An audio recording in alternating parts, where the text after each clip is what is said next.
அண்மை செய்தியை பார்க்கிறோம். காவிரி படுகை மாவட்டங்களில் மழை படிப்படியாக குறையும் என தெரிவிக்கப்பட்டிருக்கிறது.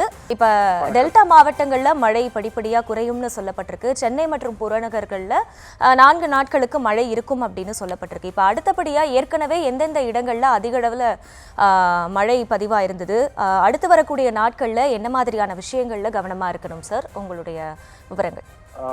குறிப்பா பார்த்தோம்னா, நேற்றைய தினம் அக்டோபர் 21 இலங்கை அருகே உருவான காற்றழுத்த தாழ்வு பகுதி இலங்கை மற்றும் அதனை ஒட்டிய தென்மேற்கு வங்கக்கடலில் தீவிர காற்றழுத்த தாழ்வு பகுதியாக மாறியது.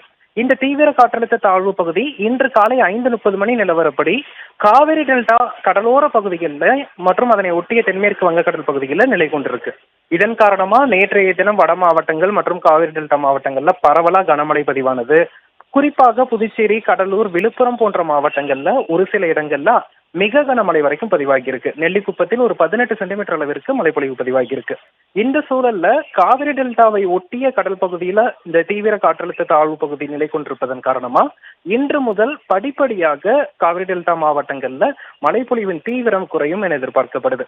அதே சமயத்தில் இந்த தாழ்வு பகுதியின் வடகிழக்கு காற்று குவிதல் சென்னை உள்ளிட்ட வடகடலோர மாவட்டங்கள் மீது விழுவதன் காரணமா இன்று முதல் அடுத்த 4 நாட்களுக்கு சென்னை, திருவள்ளூர், காஞ்சிபுரம், செங்கல்பட்டு, புதுச்சேரி, விழுப்புரம், கடலூர் உள்ளிட்ட வடகடலோர மாவட்டங்கள்லையும் அதனை ஒட்டியிருக்கக்கூடிய ராணிப்பேட்டை, வேலூர், திருவண்ணாமலை, கள்ளக்குறிச்சி உள்ளிட்ட மாவட்டங்கள்லையும் கனமழை எதிர்பார்க்கலாம். தொடர் மழையாக பதிவாகாது, விட்டு விட்டு தான் மழை பதிவாகும்.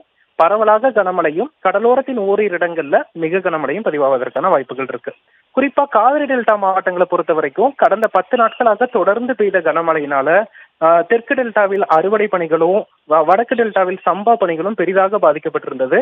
இந்த சூழல்ல தற்போது மழை குறையும் என்பது குறிப்பாக மயிலாடுதுறை, காரைக்கால், நாகப்பட்டினம், திருவாரூர், தஞ்சாவூர் மாவட்ட விவசாயிகளுக்கு வேளாண்மை பணிகளை தொடங்குவதற்கு ஒரு சாதகமான சூழலை ஏற்படுத்தும். மழைப்பொழிவு குறைந்தாலும் இரவு நேரத்துல இடியுடன் கூடிய மழைக்கான வாய்ப்புகள் இருக்கு. அது குறித்து சற்று எச்சரிக்கையாக இருக்கணும்.